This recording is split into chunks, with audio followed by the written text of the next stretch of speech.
नमस्कार, आदाब, सत श्री अकाल, सलाम दोस्तों। क्राइम प्राइम चैनल में आपका स्वागत है।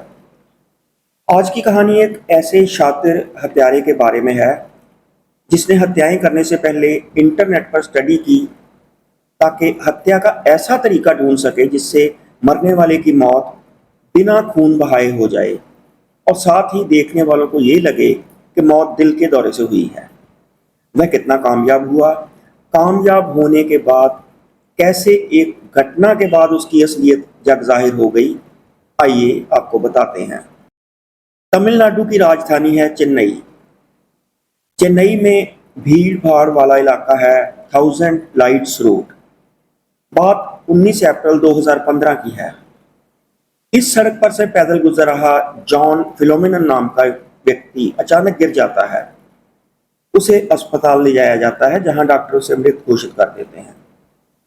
यही कहा गया कि जॉन को दिल का दौरा पड़ा है। इसके करीब एक महीने बाद 17 मई 2015 को चेन्नई से 90 किलोमीटर दूर कांचीपुरम जिले में उथिमरामरू में सड़क पर जा रहे श्रीधर नाम के व्यक्ति की मौत भी ठीक इसी तरह से हो जाती है। इसे भी दिल का दौरा समझकर अंत्येष्टि कर दी जाती है। फिर इसके 5 महीने बाद 10 अक्टूबर 2015 को मदीपक्कम में हेनरी नाम का व्यक्ति भी सड़क पर पैदल गुजरते वक्त गिर जाता है और अस्पताल में उसे भी मृत घोषित कर दिया जाता है। तीनों मृतकों के परिवार अलग अलग जगह से थे और उनका आपस में कोई संबंध भी नहीं था। मृतकों के परिवार वालों को भी इन मौतों के पीछे किसी तरह की साजिश की कोई बू नहीं आई, इसलिए इन सभी मौतों की घटनाओं को आपस में जोड़े जाने का कोई सवाल ही नहीं था।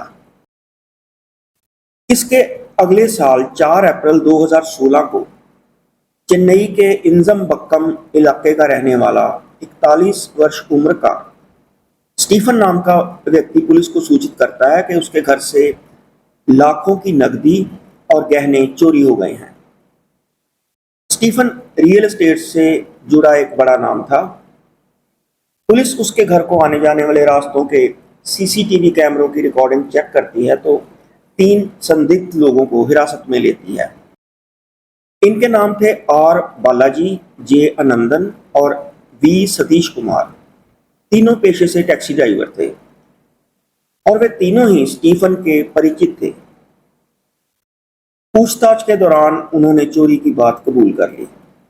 ये पूछे जाने पर कि चोरी के लिए उन्होंने अपने परिचित का घर ही क्यों चुना, तो उन्होंने बताया कि स्टीफन ने उनकी मदद लेकर 3 लोगों की हत्या की थी, लेकिन इसके बदले स्टीफन ने उन्हें बहुत कम पैसे दिए थे, इसलिए वे स्टीफन से नाराज थे।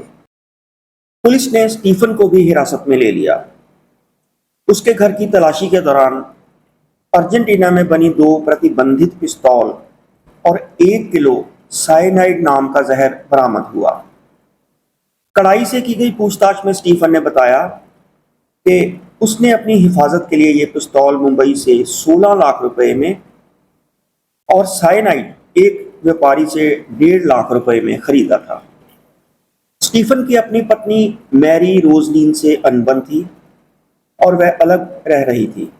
स्टीफन को लगता था कि उसकी पत्नी का भाई जॉन अपनी बहन यानी स्टीफन की अलग हो चुकी पत्नी को उससे ज्यादा गुजारा भत्ता लेने के लिए भड़का रहा है। इस बात से गुस्साए स्टीफन ने उसकी हत्या करने की सोची।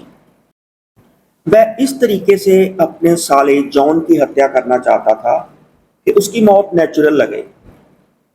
इसके लिए उसने इंटरनेट से जानकारी जुटानी शुरू की। एक जर्मन डॉक्यूमेंट्री देखकर उसे हत्या के एक तरीके का पता चला। इस डॉक्यूमेंट्री में कातिल एक छाते की नोक पर सिरिंज फिट करके उसकी सुई अपने शिकार को चुभो देता है और सिरिंज में भरा गया जहर उस व्यक्ति को कुछ ही पलों में मौत की आगोश में ले जाता था।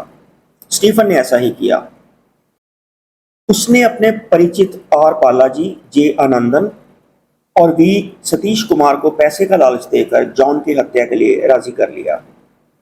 हत्या के लिए उन्होंने जहरीले छाते का इस्तेमाल किया।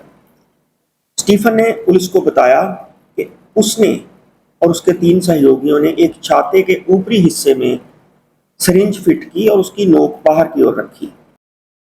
उन्होंने सड़क पर जा रहे जॉन की जांघ में छाते की टिप में लगी सिरिंज घुसाकर उसकी हत्या कर दी। यह 19 अप्रैल 2015 की वही घटना थी जिसमें चेन्नई की 1000 लाइट्स रोड पर अचानक जॉन गिर गया था और उसकी मौत हो गई थी। जांच में पुलिस को पता चला कि स्टीफन की 2 शादीशुदा गर्लफ्रेंड थी और इन दोनों के पतियों को इस बारे में पता चल चुका था और उनका स्टीफन से कई बार तकरार भी हुआ था। स्टीफन उन्हें भी अपने रास्ते से हटाना चाहता था। जॉन की हत्या की तर्ज पर ही उसने अपनी प्रेमिकाओं के पतियों श्रीधर और हेनरी की हत्या कर दी। इन सभी हत्याओं का खुलासा ही नहीं होता अगर बालाजी आनंदन और सतीश ने 4 अप्रैल को स्टीफन के घर में सेंध ना लगाई होती। इसके बाद पुलिस ने जॉन के शव को कब्र से निकलवाया और उसका पोस्टमार्टम करवाया। उसके पोस्टमार्टम से पुष्टि हुई कि उसकी मौत जहर से हुई है। इन तीनों हत्याओं के कारणों का पहले ही पता चल जाता अगर मरने वालों का पोस्टमार्टम किया जाता।